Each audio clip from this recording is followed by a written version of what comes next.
ठीक है, सॉरी। बहुत दिनों तक गैप था, मैं बिना बताया बहुत दिनों का तक गैप था। इन माई डिफेंस किसी ने पूछा भी नहीं कि भाई ज़िंदा है, मर गया, कहाँ है। आ गया, मैं वापस आ गया। तो चलो एक एक्सप्लेनेशन डिज़र्व करते, मतलब कोई देखता नहीं है लेकिन चलो एक एक्सप्लेनेशन फिर भी दे ही देता हूँ मैं। इंटरनल्स थे, फिल्म सॉक था मेरा, फिल्म सोसाइटी की शूट थी।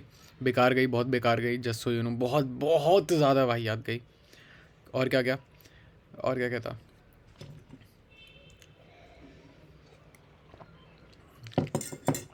और क्या क्या था। हाँ, और मेरे एनएसएस में भी हूँ मैं, तो अपनी सोसाइटी अपने कॉलेज के एनएसएस में भी हूँ, तो उसमें आई गेस उसमें भी काफ़ी सारा काम करना था मेरे को, मतलब करना था, मैंने किया नहीं। इंटरनल्स भी, लाइफ मेरी काफ़ी फकड अप चल रही है। मैं एट क्रॉस रोड्स, मैं गोल चक्कर पे खड़ा हूँ अपनी लाइफ में, मुझे पता नहीं जाना किस साइड है, और डायरेक्शंस दिख रही है मेरे को। But I am very confuse right now, but कोई बात नहीं। अपनी तो थेरेपी है ही है पढ़ना, नीट के लिए पढ़ना, इंटरनल्स के लिए एक बार पढ़ के देख लिया कैसे पढ़ना है। सही बताऊँ तो मैं जिस कोर्स में हूँ उसमें कुछ खास है नहीं, इतना पढ़ने पढ़ाने लायक नहीं है, तो it it will be manage हो जाएगा। And I will try to be regular now फिर से। तो खैर, इतना आर करने के बाद मैं आ गया हूँ वापस। और आज हम लोग करने जा रहे हैं स्ट्रेस। स्ट्रेस की डेफिनेशन, तीन काइंड ऑफ स्ट्रेसेस, सब कुछ। तो कर लेते हैं, स्टार्ट कर लेते हैं। आ जाओ। Definition, list all three kind of stresses. क्या डेफिनेशन है स्ट्रेस की। स्ट्रेस, स्ट्रेस क्या होता है, डेफिनेशन क्या है। वैसे सब लोगों को स्ट्रेस पता है कि भाई स्ट्रेस हो रहा है, स्ट्रेस हो रहा है, मेरे पे स्ट्रेस है। मतलब फिजिकल टर्म्स में नहीं, ऐसे जनरल टर्म्स में हम लोग बोलते हैं कि काफ़ी स्ट्रेसफुल माहौल है, काफ़ी दबाव भरा माहौल है, दबाव। दबाव, या हिंदी में देखा जाए तो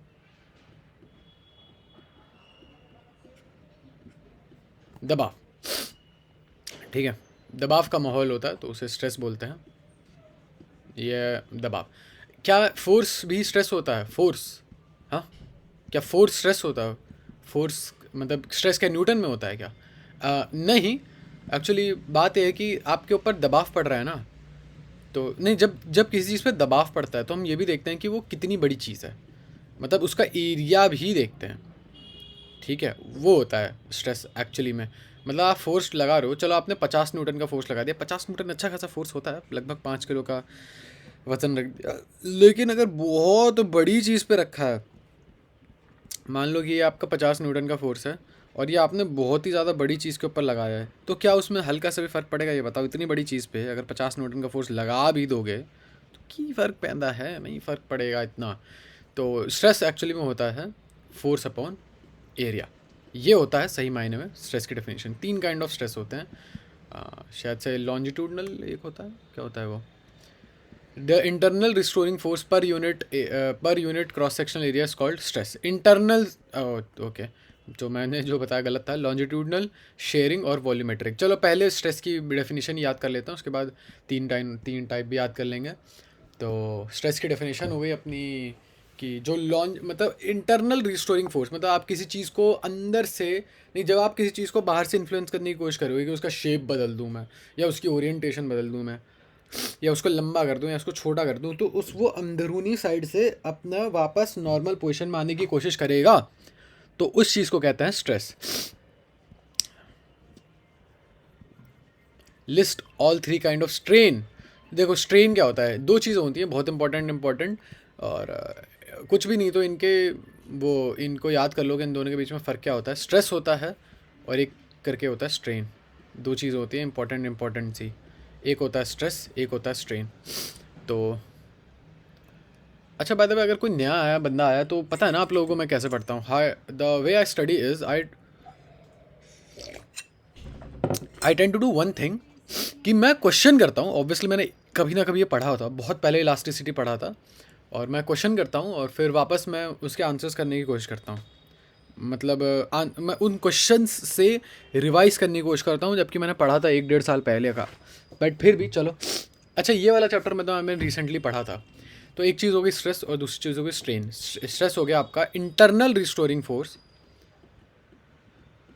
internal restoring force upon area. और ये हो गया आपका स्ट्रेन, हो गया आपका चेंज इन डायमेंशन। जिस भी तरीके से आप ले रहे हो, मान लो आप देख रहे हो कि लंबाई बढ़ गई है, ठीक है, मान लो आपने देखा कि हाँ भाई लंबाई बढ़ गई है, तो change in length upon original length, लंबाई बढ़ गई, ठीक है। फिर चेंज इन वॉल्यूम, वॉल्यूमेट्रिक होती है, वॉल्यूम बढ़ गई आपकी, इस पर्टिकुलर केस में नहीं बट मान लो चेंज इन वॉल्यूम, ठीक है, तो चेंज इन वॉल्यूम हो गया। Change in area, change in cross sectional area भी होता है, ठीक है। तो अलग अलग टाइप के स्ट्रेन होते हैं, स्ट्रेन, ठीक है। स्ट्रेन का मतलब यही होता है भाई मेरे पे स्ट्रेन पड़ रहा है, समझ रहे हो, मेरी लेंथ चेंज हो रही है आम भाषा में। लॉन्जिट्यूडनल, शेयरिंग और वॉल्यूमेट्रिक, ठीक है।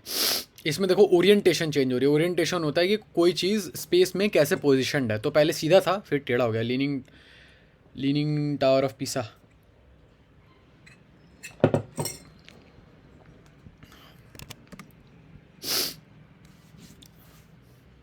The breaking stress of metal wire is 2.4 upon pi into 10 to the power 9 Newton per meter square. The minimum radius of the wire used if not to break is.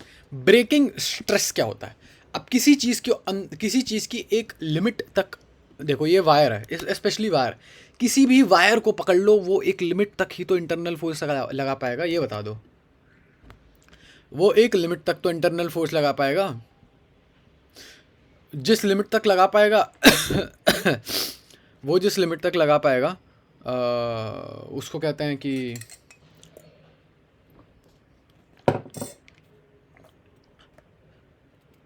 वो जिस limit तक, हाँ उसका एक point होगा, आप उसे खींचो खींचो खींचो, एक लिमिट तक वो इंटरनल रिस्टोरिंग फोर्स लगा पाएगा, उस लिमिट को क्रॉस करने के बाद वो हो जाएगा टूट। अगर वो टूट गया तो सिस्टम हो जाएगा हैंग, वो टूट जाएगा, ठीक है। अब the minimum radius of the wire if it is not use to break, breaking stress पता है हमें, ठीक है, 2.4 upon pi into 10 to the power newton meter per square.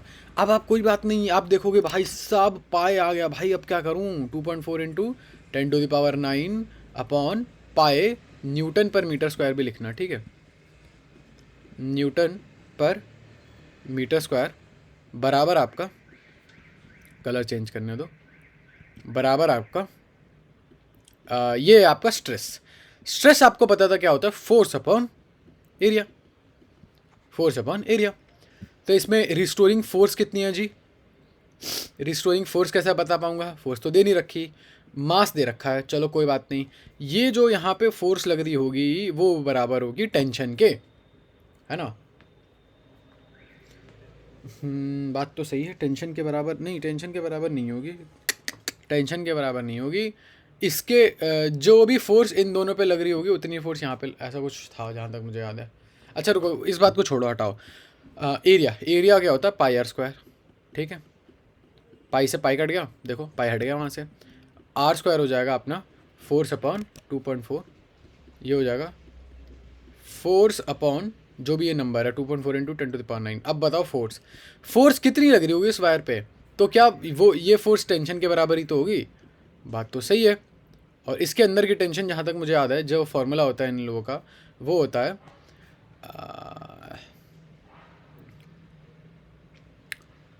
3 - 2 upon 3+2, ऐसा कुछ होता है, 3 - 2 मतलब M2 - M1 plus upon M2 plus M1, तो ये हो जाएगा 1/5 इंटू 10, ये हो जाएगा 2, है ना, 2 हो जाएगा, तो ये हो जाएगा 2 अपॉन 2.4, गलत कर रहा हूँ मैं, कुछ तो गलत कर रहा हूँ, बस मुझे इस फोर्स का यहाँ पे जो फोर्स लग रही है उसका फॉर्मूला नहीं पता, बाकी सब ठीक है। 2m1m2 g upon m1 plus m2, ये हो गया, ये टेंशन, अच्छा ये टेंशन निकालनी थी अंदर की, मुझे लग ही रहा था कि टेंशन निकालनी होगी, सही बात है, इस वायर को मतलब भी तो टेंशन से ही होगा, बात तो सही है, बात तो ठीक है आपकी, चलो कोई बात नहीं, आएंगे इस पर वापस आएंगे। हुक्स लॉ है क्या, फिर मुझे एक ग्राफ बताओ, और फिर बताओ कि पहले बताओ हुक्स लॉ है क्या। जहाँ तक मुझे याद है हुक्स लॉ ये कहता है कि किसी हद तक मतलब ज़्यादातर मटेरियल में, फॉर मोस्ट मटेरियल्स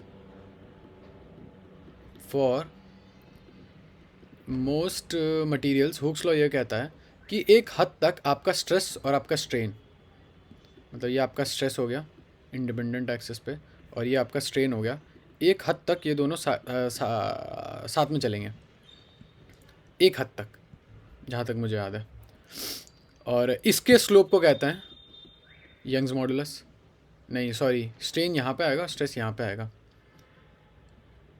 हाँ हाँ हाँ हाँ, क्योंकि यंग्स मॉडुलस होता है stress by strain, stress upon strain. हाँ बात तो सही है जी।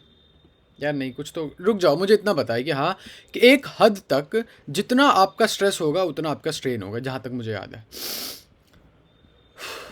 According to Hooke's law of elasticity, Hooke's law जब तक आप लेके चलोगे, ये ग्राफ बना दिया मैंने, हल्का फुल्का आइडिया भी दे दिया, मतलब कायदे से ढंग से आइडिया नहीं दिया है बट हल्का फुल्का दे दिया।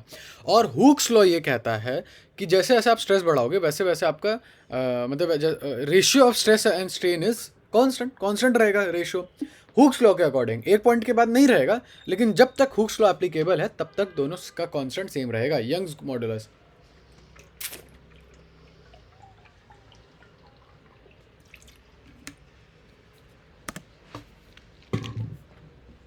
हाँ, स्ट्रेन इधर आएगा, स्ट्रेस इधर आएगा, ठीक है, स्ट्रेन इधर आएगा, स्ट्रेस इधर आएगा, कोई इशू नहीं है, कोई इशू नहीं है। चलो हो गया, ये आसान था। यंग्स मॉडुलस ऑफ इलास्टिसिटी क्या है? यंग्स मॉडुलस ऑफ इलास्टिसिटी हमने आपको बता दिया। एक पहली बात तो ये कांस्टेंट है। इसका काम क्या है? ये मटेरियल की प्रॉपर्टी बता देता है यार। मटेरियल की प्रॉपर्टी मतलब क्या मतलब है इसका? ये बताता है, मतलब ये मॉडुलस जो है वो आपको ये बताएगा कि मतलब आपके स्ट्रेस और स्ट्रेन के बीच में रिलेशन क्या होगा, वो बताएगा।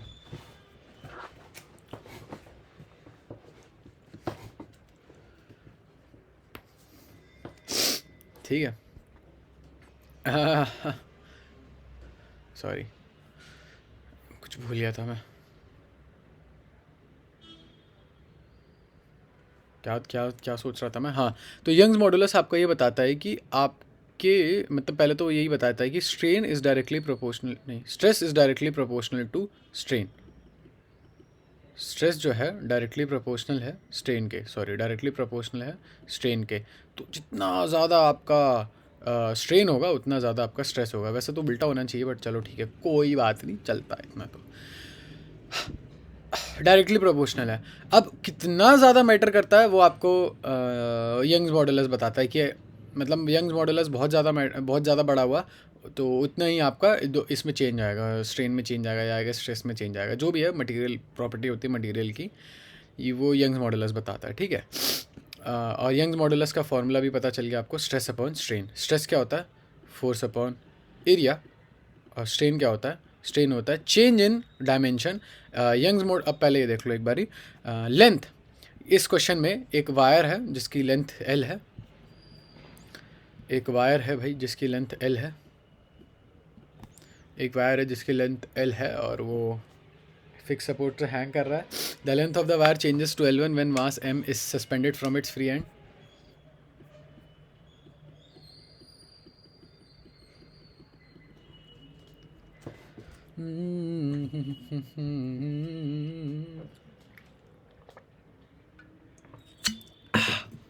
ठीक है, और सस्पेंड किया गया उसको फ्री एंड से। The expression of Young's modulus is, यहाँ से फ्री एंड से उसको हैंग किया गया है, वो चेंज होगा उस पर, उसकी लेंथ में चेंज आएगा। सही बात है, उसको खींच दोगे अगर यहाँ से तो उसकी लेंथ में चेंज आ जाएगा। भले ही अपनी वेट से ही लटकाओ, अपने वेट से ही गई भाई, आदमी अपने ही भार से इतना परेशान हो जाता है कि वो एलोंगेट हो जाता है, जो भी है तो उसके लेंथ में चेंज आएगा, तो डेल्टा एल अपॉन एल। अभी आप ये कहोगे कि हाँ भाई वो तो पतला भी हो जाएगा, लंबा होगा तो पतला भी हो जाएगा, तो उस चीज़ को भी नेगलेक्ट कर लो, मेरी बात मानो, उस चीज़ को नेगलेक्ट कर दो, ठीक है। Okay, the length of the, ठीक है, the expression for young modulus is, अब इस पर फोर्स कितनी लग रही होगी? mg।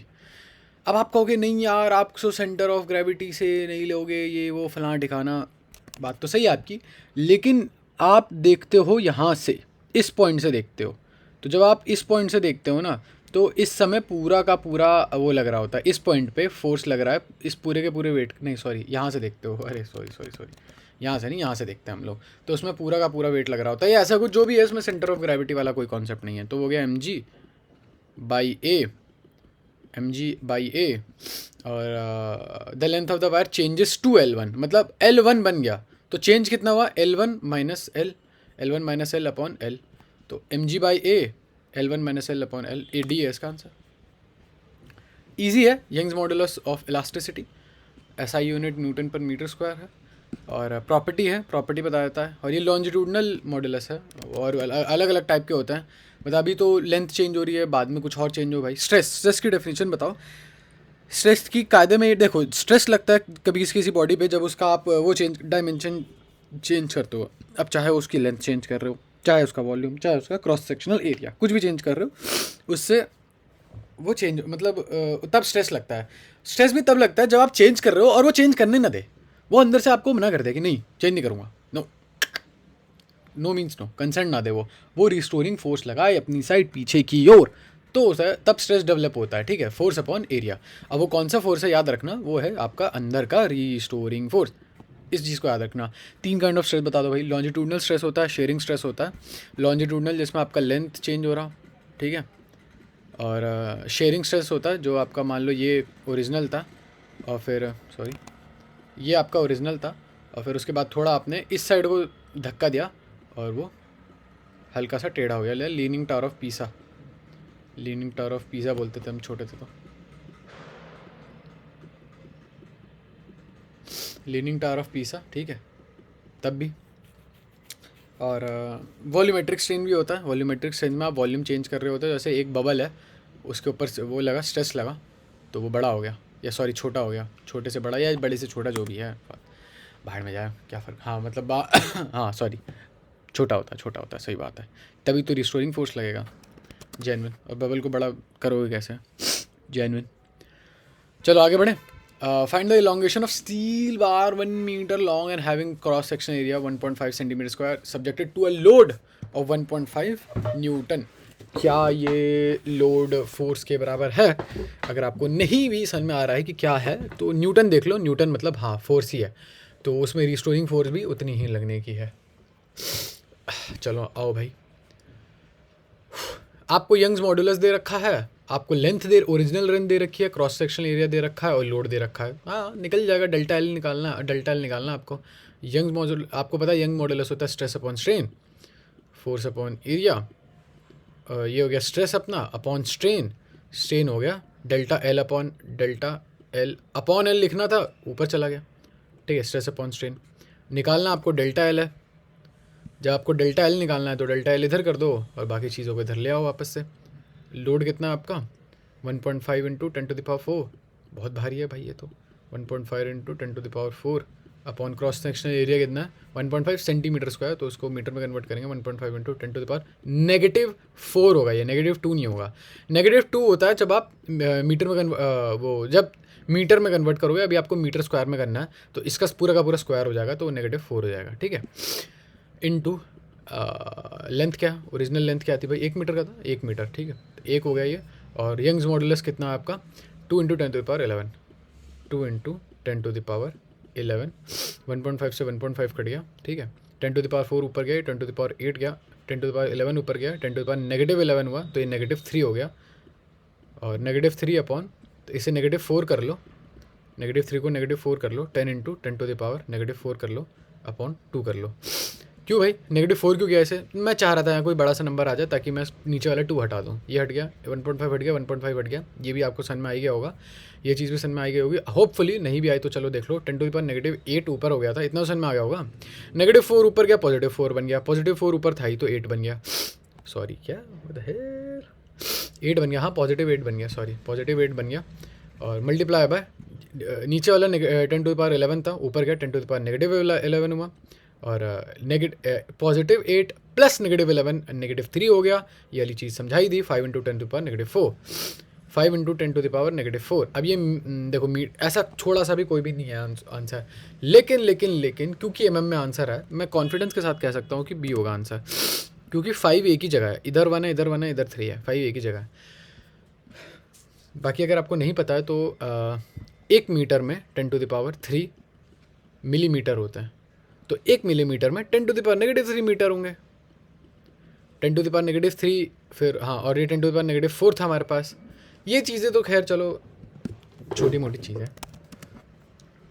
वॉल्यूमेट्रिक्स देखो, ये 3 स्ट्रेन है, 3 स्ट्रेन होते हैं। सबसे पहले लॉन्जिट्यूडनल स्ट्रेन होता है। लॉन्जिट्यूडनल और वॉल्यूमेट्रिक आसान होता है। Delta L upon L longitudinal, long length, long length, volumetric volume delta V by V. तीसरे वाला थोड़ा डिफिकल्ट होता है, तीसरे वाले में ओरिएंटेशन जब बदलती है, ओरिएंटेशन जब बदलती है, जब आप स्ट्रेट से लीन करते हो किसी और डायरेक्शन में।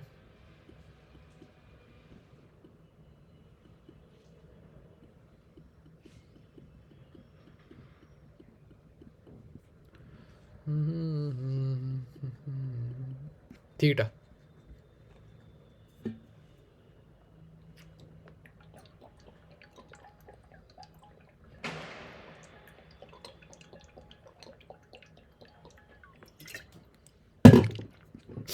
ओके देखो, तो उस समय आपकी उस समय पता है क्या होता है, ओरिजिनल लेंथ अपॉन, नहीं sorry, change in length, sorry x, क्या होता है ये, मैं भूल गया है, तो मैं ही भूल गया। एक्स अपॉन एल, हाँ सॉरी, एक्स अपॉन एल होता है। ये एक्स हो गया यहाँ से यहाँ तक का डिस्टेंस, कितना आप लीन किए, और ये आपकी ओजी लेंथ, ओजी लेंथ ना, हाँ ओजी लेंथ होती है। ओजी लेंथ मतलब यहाँ से लेके यहाँ तक की, तो एक्स बाय एल होता है। तो थीटा हो गया आप, मतलब एक्स बाय एल को, ये स्ट्रेन इसे कहते हैं sharing strain, sigma S sharing strain मान लो। स्ट्रेन को यूजुअली सिग्मा से, सिग्मा सिग्मा बॉल्स, सगमा सगमा से रिप्रेजेंट किया जाता है, ठीक है।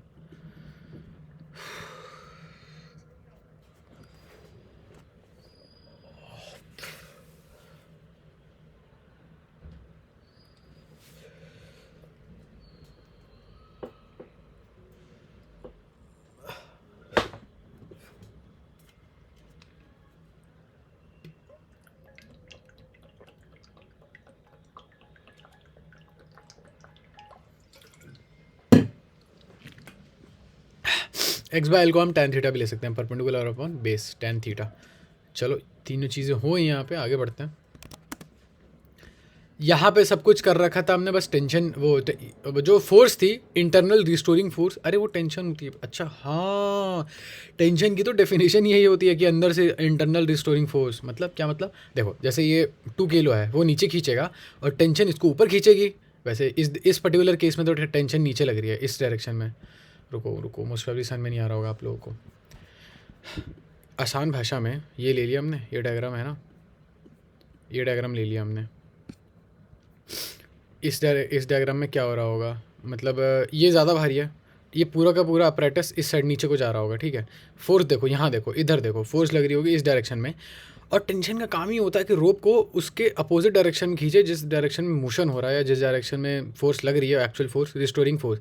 तो यहाँ रिस्टोरिंग फोर्स इधर लग रही होगी और यहाँ रिस्टोरिंग फोर्स इस साइड लग रही होगी, समझ रहे हो ना, ये रिस्टोरिंग फोर्स होती है। और ये इस रिस्टोरिंग फोर्स की वैल्यू, ये रिस्टोरिंग फोर्स और टेंशन एक ही बात है, क्योंकि टेंशन होती ही है वायर की रिस्टोरिंग फोर्स। मतलब इतना बड़ा कन्फ्यूजन होना नहीं चाहिए था, बट चलो कोई बात नहीं, यही फ़ायदा होता है पता है रिटार्ड बन के क्वेश्चन सॉल्व करने का, यही फ़ायदा होता है, रिस्टोरिंग फोर्स और अपोजिट साइड क्या,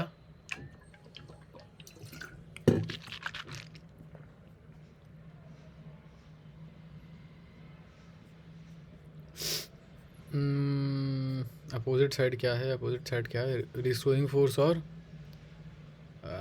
क्या है यार इधर, टेंशन, टेंशन। कोई नहीं हो जाएगा, everything will be fine, fine oh voice. चलो, रिस्टोरिंग फोर्स और टेंशन, ओके ठीक है, हाँ जी ओके ठीक है, समझ गया, आगे बढ़ो। तो इसकी वैल्यू कितनी थी, T is equal to 2m1m2 upon m1 plus m2 into जी।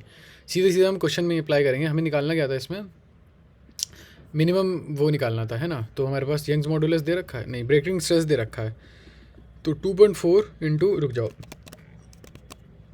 ठीक है, जो भी नंबर दे रखा है x अपॉन ए, अभी मैं उसको x की तरह लिख रहा हूँ, मुझे पूरा लिखना नहीं है, is equal to force upon A, force upon A क्या है, पाई आर स्क्वायर, ठीक है, पाई आर स्क्वायर, और यहाँ पे अपॉन पाई था, है ना, ठीक है, हाँ बात तो सही है, पाई से पाई कट गया, आर स्क्वायर हो जाएगा अपना, जो भी फोर्स दे रखा है, फोर्स का दे रखा है, अब यहाँ पे आओ, आर स्क्वायर, तो ये हो जाएगा 2m1m2 यानी कि 3 इंटू 2 इंटू जी, m1 प्लस m2 हो गया 5 अपॉन 5 मल्टीप्लाई बाय जो हमें वो दिया था 2.4 इंटू 10 टू द पावर 9 था ना ऊपर, हाँ 2.4 इंटू 10 टू द पावर, नीचे वाला पाए याद रखना कट गया था यहाँ पर, इस जगह कट गया था, हाँ इस स्टेप में कट गया था, तो नहीं लिख रहा मैं। 10⁻⁻9, ठीक है। 5 2 3 2 6 6 2 12 12 2 24 24, ठीक है। इसे 2.4 लिख लो, 10⁻⁻8 हो जाएगा ये, और नीचे तो 2.4 था ही, कट गया, मीटर हो गया है ना, मीटर स्क्वायर हो गया इनफैक्ट, जहाँ तक मुझे याद है, हाँ मीटर स्क्वायर हो गया। इसको रूट करो, 10⁻⁻4 आ जाएगा, आंसर है सी। आई होप आप लोगों को समझ में आ गया हो, कुछ खास था नहीं, इतने समझने वाला कुछ खास था नहीं। Copper of fixed volume V is drawn into a wire of length L. When this wire is subjected to a constant force F, the extension produced in the wire is delta L. Which of the following graph is a straight line? बताओ कौन सा graph straight line है? Okay, constant volume important है यहाँ पे, ठीक है, constant volume important है। अगर मैं सीधा सीधा वो लगा दूँ, मतलब यंग्स मॉडुलस वाला फॉर्मूला लगा दूँ, तो आप नोटिस करोगे, देखो क्या चीज़ नहीं होगा, आप खुद सोचो, सब इन सब चीज़ों को भी एक सेकंड साइड करो, मतलब थोड़ी बहुत चीज़ें दिमाग में रखना ताकि क्वेश्चन फॉर्म हो जाए। जैसे कि हमें फोर्स का यूज़ करना है, डेल्टा एल का यूज़ करना है, वॉल्यूम वगैरह भी चाहिए हमें। फोर्स और डेल्टा एल कहाँ पे मैच करता है यार? फोर्स और डेल्टा एल देखो एक ही फार्मूला यंग्स मॉडुलस में आता है। यंग्स मॉडुलस को यूज़ करने का कोई फ़ायदा? हाँ, क्योंकि यंग मॉडुलस कांस्टेंट होता है, तो कहीं ना कहीं हम ग्राफ में चाहिए भी हमें कांस्टेंट चीज़ तो चाहिए ही। मतलब एक ग्राफ में जब चीज़ें कांस्टेंट मिल जाती है ना, तो ग्राफ में आपको लेफ़्ट साइड और राइट साइड का वो मिल जाता है, एक कॉमन भाईचारा दिख जाता है। क्या मतलब है, क्या बकवास पहले जा रहा है? देखो मेरी बात सुनो, जैसे ये है, यंग मॉडुलस का फॉर्मूला क्या होता है? F/A इंटू डेल्टा L/L, ठीक है भाई, ठीक है, तो ये फॉर्मूला डायरेक्ट यूज़ कर लो। देखो डेल्टा एल डायरेक्टली प्रोपोर्शनल होगा एल के, डेल्टा एल डायरेक्टली प्रोपोर्शनल होगा एल के, इस साइड ले जाओ इसे। बट ऐसा क्यों नहीं कर सकते? देखो खुद ध्यान से देखो क्या क्या कांस्टेंट है। ये तो प्रॉपर्टी ऑफ मैटर है, ये कांस्टेंट है। फोर्स भी कांस्टेंट है, क्यों, कहाँ लिखा है कांस्टेंट फोर्स है? लेंथ, हम ये दोनों तो चाहिए ही चाहिए, इन दोनों के बीच खेल चाहिए, एरिया तो कांस्टेंट रहेगा ही रहेगा। ना, एरिया कांस्टेंट नहीं रहेगा। क्यों भाई? क्या बताया था मैंने? जब तार खिंचती है, तार को खींचोगे तो लंबी होगी लेकिन पतली भी होगी, तो ये भी वेरिएबल है। तो जब ये वेरिएबल और ये 3 वेरिएबल आ गए, ग्राफ में 2 ही एक्सिस हैं, याद रखना, तो 2 ही चीज़ें पलट सकते हो, ठीक है। तो ये फॉर्मूला तो ये नहीं यूज़ कर सकते। अब क्या करें भाई? तो एक काम करो ना, इसको हटा दो कहीं से। कैसे हटाओगे? एरिया हटेगा जब उसको वॉल्यूम बना दोगे। ऊपर एल से मल्टीप्लाई करो, नीचे एल से मल्टीप्लाई करो। एरिया इंटू एल क्या हो जाएगा? एरिया इंटू एल वॉल्यूम हो जाएगा। लेकिन उससे होगा क्या? लेकिन देखो तो ये हो जाएगा फिर F L square upon volume into delta L. अब अगर डेल्टा एल उधर जाएगा, डेल्टा एल डायरेक्टली प्रोपोर्शनल हो जाएगा एल स्क्वायर के, है ना? ये मैं कैसे कह सकता हूँ भाई? बिल्कुल कह सकता हूँ, कॉन्फिडेंस के साथ कहूँगा। ये यंग मॉडुलस तो भाई कांस्टेंट है ही है, फोर्स कांस्टेंट है, वॉल्यूम भी कांस्टेंट है। कैसे पता? दे रखा है क्वेश्चन में, पहली line, volume V, fix volume V. तो delta L versus L square का जो ग्राफ होगा वो होगा कांस्टेंट। ग्राफ तभी कांस्टेंट होता है जब उसकी इक्वेशन में सब कुछ कांस्टेंट होता है। टम, बी आंसर, ठीक है। डी गलत है, याद रखना। आई होप आपको समझ में आ गया हो। यूनिफॉर्म, अच्छा एक और बात मैं डिस्कस करना चाहता हूँ, इट्स वेरी डिफिकल्ट जब रिस्पॉन्स नहीं आता ना, तब videos banana it's very difficult, honestly speaking, मजाक से हट के। बहुत दुख होता है, बहुत दिक्कतें होती हैं कि मैं वीडियो बनाऊँ जब मेरे को कोई रिस्पॉन्स नहीं मिलता है, तो व्यूज़ नहीं आते हैं। तो व्यूज़ तो चलो कम आए, लेकिन एक ऐसी ऑडियंस तो मिल जाए और जो रिस्पॉन्ड करे, कुछ बात करे, मेरे से पूछे कि भाई इस क्वेश्चन में इस जगह पे आपने क्या किया है, क्या बकवास पेल के चले गए हो, या आपकी वीडियो क्वालिटी ख़राब है, या आपका बोलने का तरीका सही नहीं है, या सलीका सीख लो, कुछ मैनर्स सीख लो, कुछ एटिकेट सीख लो। ये सब तो सब होता नहीं है ना, तो इसलिए मोटिवेशन नहीं चाहिए, मतलब कुछ तो रिस्पॉन्स मिले। A uniform rod of mass m, length L, area of cross section A, and Young's modulus y hangs from the ceiling. Its elongation under its own weight will be, देखो, elongation under its own weight will be, चलो कोई बात नहीं, आओ देखो, ये भी वही चीज़ है, डेल्टा एल निकालना है, इसमें भी यंग्स मॉडुलस दे रखा है, तो ये भी आई गेस वही होगा, डेल्टा एल अपॉन एल। तो इसमें भी सीधा सीधा यही लग जाएगा, एफ ये हो जाएगा M G by A L by gamma, M G L A gamma C. लाडो पुच्छा ना तेरा, यार ये कैसे हो गया? अच्छा, अंडर इट्स ओन वेट, जो पहले क्या था इससे पहले हमने उसमें शायद नीचे लटक रखा था वेट।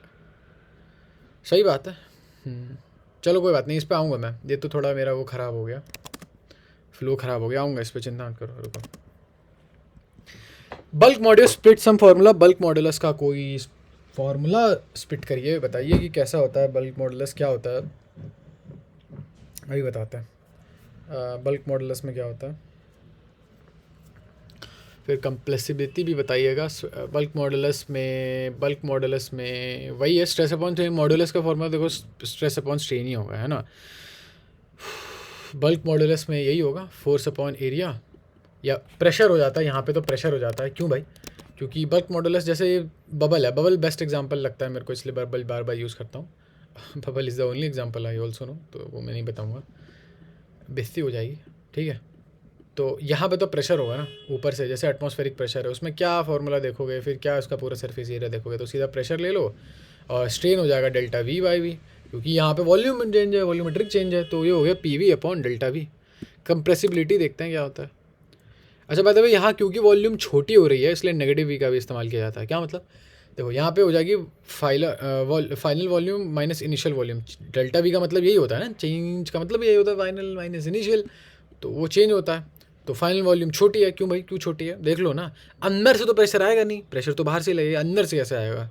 तो फुटबॉल थोड़ी है कि अंदर पिन डाल के हवा भर दो, फुटबॉल तो है नहीं वो, प्रेशर अंदर से आएगा नहीं, प्रेशर हमेशा बाहर से आएगा, इसलिए बाकी एक्सेप्शन अगर हो गया, मान लो कोई चांस दे दिया कि हाँ ठीक है उसमें सुपर नोवा को सेड़ दिया, कुछ भी कर दिया, वैसा नहीं होता है ऐसा, बाई चांस अगर आ गया तो हाँ एडजस्ट कर लेना। बस इतना ध्यान रखो कि वी फाइनल छोटा होता है वी इनिशियल से, क्योंकि बबल छोटा हो रहा है, इसलिए हम लोग ज़्यादातर केस में नेगेटिव लगाते हैं नीचे की ओर, और कोई रीज़न नहीं है, ठीक है।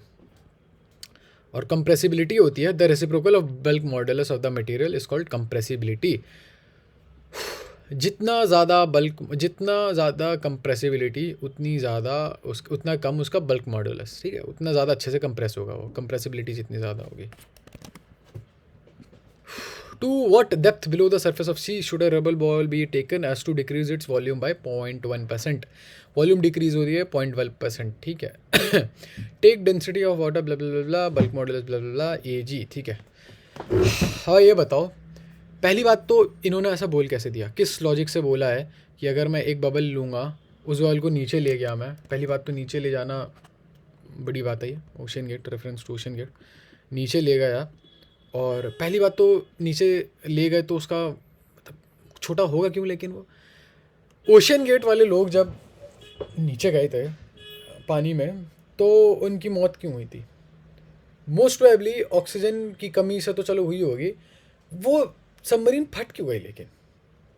या मतलब अगर मैं सबमरीन के अंदर से निकल के तैर क्यों नहीं सकते, ये बताओ मुझे, अगर वो बहुत ज़्यादा नीचे है तो?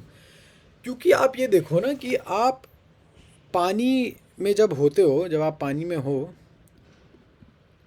तो आपके ऊपर इतने ज़्यादा पानी का भार होता है। यार नहीं यार, मैं तो स्विमिंग पूल में जाता हूँ, मुझे तो फील नहीं होता इतना कुछ भार, क्योंकि आपकी डेप्थ ही इतनी ज़्यादा नहीं होती भाई। जितना ज़्यादा आप अंदर जाओगे स्विमिंग पूल में, उतना आपके ऊपर भार होगा, उतना ज़्यादा भारी होगा, तभी तो एक लिमिट तक सबमरीन का यूज़ ही इसलिए होता है, सबमरीन बनी होती है तो withstand a lot of pressure, उसका पनडुब्बी का शेप भी ऐसा अजीब सा इसलिए होता है, to withstand a large amount of pressure, ठीक है। तो अगर वो बच भी जाते हैं, इनकेस अगर आप सोच रहे हो कि वो लोग खिड़की खोल के बाहर क्यों नहीं चले गए, स्कूबा डाइव करते हुए ऊपर क्यों नहीं आ गए, अगर वो बाहर जाते तो तुरंत मर जाते, उनकी हड्डियां दब जाती, भार होता है बहुत ज़्यादा। तो जब आप बबल को नीचे ले जाओगे उसके ऊपर प्रेशर बढ़ जाएगा, उसके ऊपर जितना भी बड़ा पानी का कॉलम होगा उसके ऊपर प्रेशर डालेगा और उसको छोटा कर देगा, ठीक है गुरु? ठीक है, आगे बताओ क्या क्या सीन है? तो मतलब सीन तो यही है और कुछ खास है नहीं। अब देखो तो डेल्टा वी नहीं सॉरी, ये बल्क मॉडुलस बीटा से होता है ना, bulk modulus pressure into volume delta V by V. Change in volume आया 0.1% का चेंज, यानी कि V final minus V initial upon V हो गया आपका इंटू 100 हो गया आपका 0.1%, है ना। और यू श्योर? लग तो मुझे कुछ ऐसा ही रहा है, रुको थोड़ा सोचने दो। ठीक है, सही बात है। तो इंटू 100 है वो, तो इंटू 100.1 है, तो सिर्फ और सिर्फ डेल्टा वी बाई वी कितना हो जाएगा? सिर्फ और सिर्फ डेल्टा वी बाई वी हो जाएगा 10⁻³ हो जाएगा, 0.1/100 हो जाएगा। क्यों भाई? अरे परसेंटेज में निकालते हैं तो 100 से मल्टीप्लाई करते हैं ना। जब मुझे परसेंटेज में चाहिए ही नहीं, जब यहाँ परसेंटेज में चाहिए ही नहीं, तो 100 से डिवाइड करूँगा वापस से, 0.10⁻³ हो जाएगा। बल्क मॉड्यूल्स दे रखा, बस प्रेशर निकालना है। प्रेशर आपको पता है, हाइट एच रो जी, किसी डेप्थ पे प्रेशर यही होता है।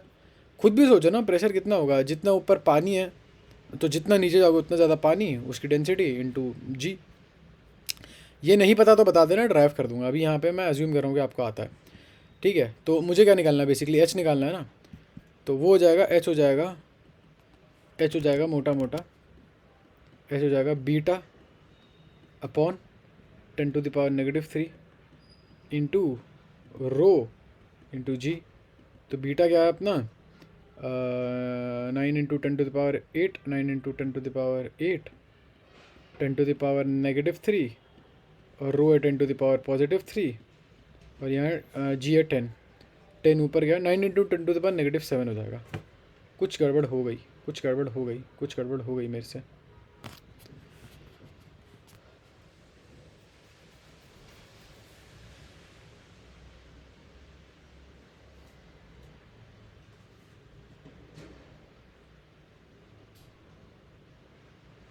अच्छा हाँ, मैं बताता हूँ ना क्या गड़बड़ हुई है लाडले। नहीं, एक सेकंड यार, क्या गड़बड़ हुई है मेरे से?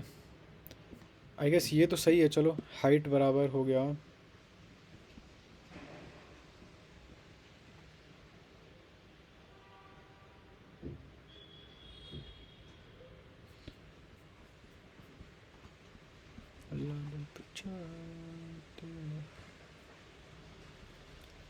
Late me drink some water.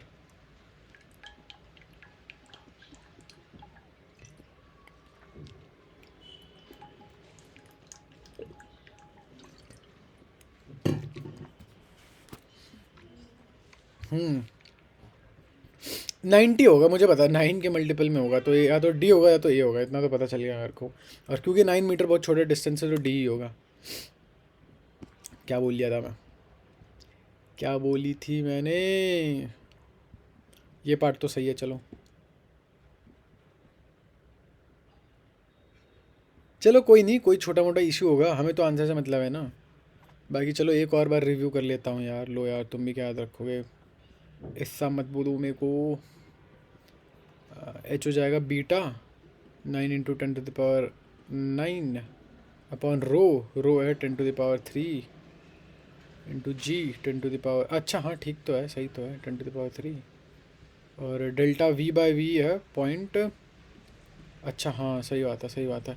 Delta V upon we है ना 10⁻³ सही बात है, जेन्युइन। तो ये हो जाएगा 9 × 10⁻9। सब सब सही था, सब सही था, बस ये मैंने यहाँ पे ये गलती हुई थी छोटी सी, ठीक है। ओके, 10 × 10⁻³ इंटू 10⁻, ये क्या है भाई, 1 to 10⁻4 है ना। ऊपर गया 10⁻⁻4, 10⁻⁻7, तब भी 2 ज़ीरो क्यों बच रहे हैं? 2 ज़ीरो थोड़ी बचने चाहिए।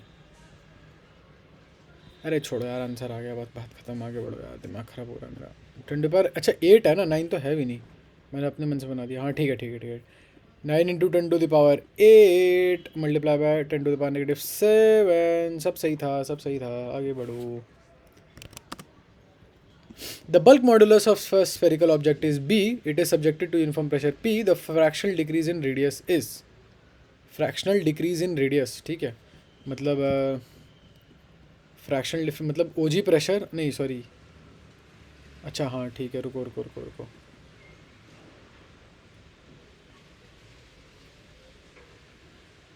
रुको एक सेकेंड। बल्क मॉडुलस बी हो गया, वो होता है P into volume upon delta we, ठीक है। अब ये ना यूनिट्स एंड डायमेंशंस, अगर आपको एक बात याद होगी तो डेल्टा, जैसे डेल्टा वी अपॉन वी हो गया, पी बराबर बीटा, या चलो यहाँ बी लिया तो सिर्फ बी लूँगा मैं। Delta V upon V directly proportional होगा डेल्टा आर अपॉन आर के क्यूब को। और जब ना ये बहुत ज़्यादा बड़ा नहीं होता ना, तो आप 3 को आप यहाँ भी ले सकते हो, मतलब एक्सपोनेंट के बजाय आप मल्टीपल भी ले सकते हो। और हम मान के चल रहे हैं कि बहुत ज़्यादा बड़ा नहीं है, क्योंकि आसान होता है वो चीज़ करना आसान होता है। तो डेल्टा वी अपॉन वी हो जाए, delta volume upon original volume हो जाएगा 3 into delta R upon R, ठीक है। अच्छा बात है, ये जो चीज़ मैंने बोली थी वो गलत थी, पहली वाली चीज़, पी बाय बी। तो डेल्टा आर अपॉन आर हो जाएगा, फ्रैक्शनल डिक्रीज इन रेडियस हो जाएगा P by 3b, P by 3b D. The density of a metal at normal pressure is rho. Its density when it is subjected to an excess pressure. Rho is rho dash. If B is the bulk modulus of the metal, the ratio rho dash upon rho is. सब छोड़ो, ऊपर वाला question देखो, ज़्यादा important है। Density, pressure और bulk modulus के बीच में क्या फ़र्क है? छोटा सा फार्मूला याद करवाया था जहाँ तक मुझे याद है। नहीं, आप देखो, आपकी देखो, अगर आप किसी चीज़ को दबाओगे, बाहर से प्रेशर लगाओगे तो छोटा तो हो ही जाएगा वो, है ना। तो कितना छोटा होगा उसके लिए ये फार्मूला होता है, rho dash is equal to rho 1 plus pressure upon bulk modulus, ठीक है। अगर आपको याद हो, जितना ज़्यादा बल्क मॉडुलस होता है उतनी कम कंप्रेसिबिलिटी होती है, ठीक है। और बल्क मॉडुलस जितना छोटा हुआ, कंप्रेसिबिलिटी उतनी ज़्यादा हुई, और जितनी ज़्यादा कंप्रेसिबिलिटी हुई उतना ज़्यादा कंप्रेस होगा, और जितना ज़्यादा कंप्रेस होगा उतनी ज़्यादा डेंसिटी बढ़ेगी। सोचो, कनेक्ट करो, पीछे वाले कार्ड से कनेक्ट करो, अगर याद हो तो उतनी ज़्यादा डेंसिटी बढ़ जाएगी आपकी। बात सही है कि नहीं है, बताओ, हैं? ठीक है, आगे बढ़ें। हो गया जी, तो ये सिंपल सा हो गया। The ratio of row dash upon रो हो जाएगा, रेशियो रो डैश अपॉन रो 1 प्लस प्रेशर अपॉन 1 प्लस ये हो जाएगा डी हो जाएगा 1 plus pressure upon bulk modulus. Easy peasy lemon squeezy. Cringe हो गया थोड़ा। हाँ, ये वाला क्वेश्चन हम लोगों ने गलत किया था लास्ट टाइम। देखो एक्चुअली पहली बार क्या हुआ था ना, पहली बार हमने क्वेश्चन किया था तो उसमें वेट लग रहा था यहाँ पे, उसमें जब वायर था, ये तो रॉड है, ये रॉड वाला केस है, ध्यान रखना, वो वायर वाला केस था, ठीक है। वायर वाले केस में लास्ट में मास हैंग कर रखा था, रॉड वाले केस में इसका खुद के मास की वजह से, क्योंकि रॉड भारी होती है, खुद के मास की वजह से यहाँ पे कहीं इस पर वो लग रहा होगा, सेंटर ऑफ मास यहाँ पे लगेगा, और यहाँ पे वो पड़ रहा होगा, लोड भी यहाँ पड़ रहा होगा। वो वाला केस, आयरन रॉड वाला कोई केस नहीं। मैं बिल्कुल वायर की बिल्कुल स्टार्टिंग में जो मैं कह रहा था कि ऐसा कुछ नहीं होता है, जो मैं कंफ्यूज था कि यहाँ पे लग रहा है, यहाँ पे लग रहा है, तो उस समय फोर्स लग रहा था यहाँ पे, इस समय फोर्स लग रहा है यहाँ पे, ठीक है। तो इस समय यंग मॉडुलस हो जाएगा mg, तो mg, तो मास कितना हुआ भाई, मास तो चलो पूरा का पूरा ही ले शायद, mg upon area, cross section area, तो यहाँ का भी सेम, यहाँ का भी सेम, वहाँ का भी सेम, इनटू डेल्टा एल, कितना चेंज हुआ, अपॉन L/2, ठीक है। इलोंगेशन डेल्टा एल हो गया, mgl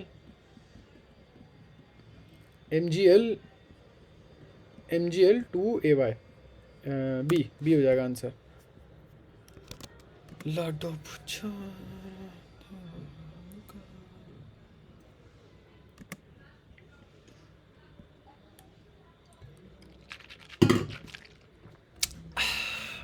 बल्क मॉडुलस पानी का दे रखा है, pressure required to increase the density of water by 0.1%, increase the density. अब डेंसिटी इंक्रीज हो रही है, सही बात है, जब प्रेशर बाहर से लग रहा है, ये पानी है, पानी पे प्रेशर बाहर से लग रहा है तो ऑब्वियसली वो कॉम्पैक्ट हो जाएगा, डेंसिटी ज़्यादा बढ़ जाएगी, है ना। ये मॉलिक्यूल्स हैं आपके पास, ठीक है, ये डब्बे में रखे हुए हैं, डब्बा छोटा कर दो, मॉलिक्यूल्स पास पास आ जाएंगे, डेंसिटी इंक्रीज हो जाएगी। इमेजिन करो, इमेजिनेशन इंपॉर्टेंट है। Increase the density of water by 0.1%। ये क्या कह रहा है, रो वन डेंसिटी चेंज का फॉर्मूला याद कर लो, 1/P/B। ठीक है भाई, ओके सर, आगे बताइए।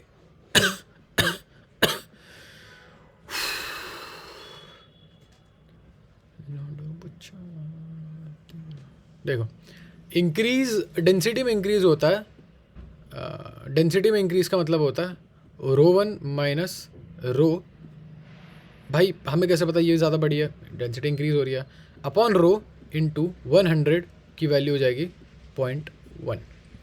ठीक है, तो rho one minus rho upon original density is equal to, ये रो और ओरिजिनल डेंसिटी सेम है, रो डैश बोलूँगा मैं इसे, 10⁻³ क्योंकि ये नीचे गया, जो वॉल्यूम वाले में हुआ था अगर आपको याद हो तो 10⁻³ तो ये हो जाएगा rho dash minus rho dash upon rho minus 1 is equal to 10⁻³ ये ज़्यादा खींचेगा, इतना नहीं खींचेगा ये, ठीक है। थोड़ा अगर साफ से बनाऊँ मैं तो ये हो जाएगा rho dash upon rho minus 1 is equal to 10⁻³ ठीक है। रो डैश हो जाएगा, रो डैश अपन रो हो जाएगा पूरा का पूरा, हम यहाँ से ये उठा सकते हैं, रो डैश अपन रो हो जाएगा 1/P+B, 1 plus pressure upon bulk modulus -1 बराबर हो जाएगा 10⁻³ यहाँ से 1 + 1 -1 कैंसिल हो गया, प्रेशर हो जाएगा बल्क मॉडुलस यानी कि 2.1 इंटू 10⁹ मल्टीप्लाई बाय 10⁻³ वो हो जाएगा B। ठीक है, इजी, B हो गया अपना आंसर। देखो 2.1 इंटू 10⁻6। बल्क मॉडुलस पता है, compressibility is the opposite of bulk modulus, 1/β को कंप्रेसिबिलिटी बोलते हैं। बात खत्म, पैसा हजम, आगे बढ़ो। What is the shear modulus of rigidity? Also, what happens if the displacement is too small? Shear modulus of rigidity मैंने नहीं बताया, लेकिन हमने shear modulus shearing of sheep सुना है क्या आपने? Shearing of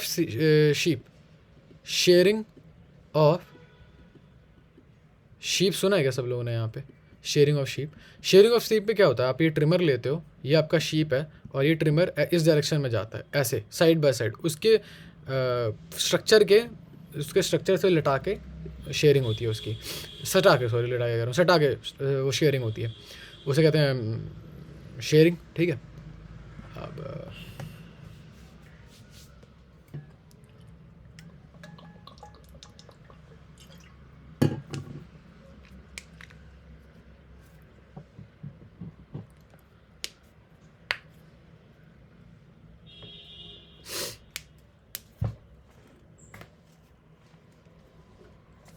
उसे कहते हैं शेयरिंग ऑफ शीप।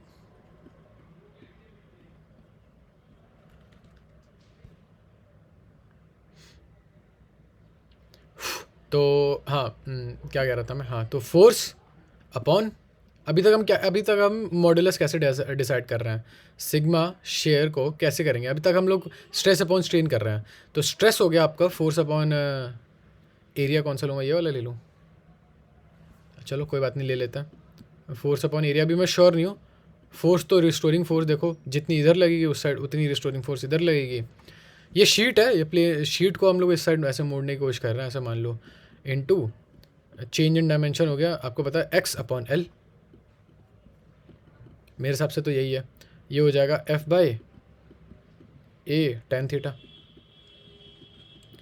आपको पता है जब tan थीटा बहुत छोटा होता है तो उसको आप डायरेक्टली थीटा भी ले सकते हो, F/A थीटा, ये भी सही है।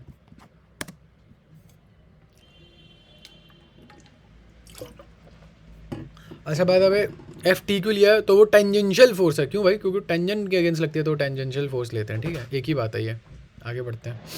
Potential energy stored in A stretched wire, तो उसका फॉर्मूला होता है half into stress into strain into volume. या अलग सर कहते हैं वैल्यूम। ऐसी मेरी भी ऑडियंस अगर हो जाएगी तो सब लोग मेरे को भी यही बोलेंगे, कोई ना कोई चीज़ पकड़ लेंगे, भाई तुम तो ये बोलते हो, तुम्हारी तो एक्सेंट ऐसी है। I love you Punjabi accent. Tractor. अच्छा बाय द वे, लोड वाला फार्मूला, लोड और इलोंगेशन वाला फार्मूला थोड़ा कायदे में थोड़ा अलग है। हाफ इंटू, अगर लोड यूज़ करना है तो फोर्स को लोड कहता है ना, और सिर्फ इलोंगेशन यूज़ करनी है तो स्ट्रेस हो गया। ये क्या हो रहा है, एक सेकंड रुकना ज़रा। अच्छा हाँ ठीक है, half of force into elongation भी एक फार्मूला होता है। मतलब क्या मतलब है इसका, ये तो पोटेंशियल एनर्जी है कि एक तार में पोटेंशियल एनर्जी हो गई। कैसे भाई, हमें कैसे पता पोटेंशियल एनर्जी है? देखो ये तार खींच रही है, खुद सोचो, ये तार जब खींच रही है, जब इसको नीचे से खींच रहे हो, इसमें कुछ ना कुछ अंदर की ओर फोर्स है ना, इसमें कुछ ना कुछ अंदर की ओर फोर्स है। मतलब जैसे ही मैं ये कट कर दूंगा ये तुरंत पीछे चली जाएगी। तो जब फोर्स है तो मतलब कुछ ना कुछ उसमें एनर्जी है, उस एनर्जी को यूज़ करके वो वापस खींच लेगी अपनी साइड को। तो उस एनर्जी को कहते हैं हम लोग potential energy stored in a stretch wire. तो हाफ ऑफ स्ट्रेस को लेते हैं force upon area into strain, delta L upon L into volume. तो वो हो गया वॉल्यूम, हो गया वी, और वी को हम लोग एरिया इंटू लेंथ भी लेते हैं। अगर आपको नहीं याद है तो सिलेंडर का वॉल्यूम याद करो, क्या होता है, A area cross sectional area into length, A into L. सारी चीज़ें, सारी डायमेंशन, 2 डायमेंशन है, दोनों कवर हो गए। इस ये वाला डायमेंशन वॉल्यूम में यही होता है, वॉल्यूम में कभी भी निकालने जाओ तो तीनों डायमेंशन कवर कर लो, बात खत्म। तो ए एल से एल कटा तो लोड को बोलते हैं फोर्स, और ये हो गई इलोंगेशन, बात खत्म। आगे बढ़ो, पैसा हजम। देखो अब ये लास्ट का क्वेश्चन बच गया है, ये 2 क्वेश्चन बचे हैं, लेकिन मैं यहाँ वीडियो एंड कर रहा हूँ। फॉर सम रीजन्स मुझे यहाँ वीडियो एंड करनी पड़ेगी। I will be back. आज ही हम लोग, ये वीडियो तो अपलोड हो जाएगी। बताना कैसी लगी यार। एंड अगेन मुझे अच्छा नहीं लगा, मैं इतने दिनों से गैप था, but I will try to be back now. अब मैंने छोड़ दिया है, उम्मीद ऑनेस्टली नीट करूँगा या नहीं करूँगा, बट मुझे वीडियोस बनानी है क्योंकि मुझे मज़ा आता है वीडियो बनाने में ऑनेस्टली। अब मैं आई डोंट थिंक सो मुझे नीट करना है, नीट देना, सॉरी, बट वीडियो बनती रहेगी होपफुली। चलो मिलते हैं, पानी कर दूंगा अगली बारी। Fluid mechanics. बाय।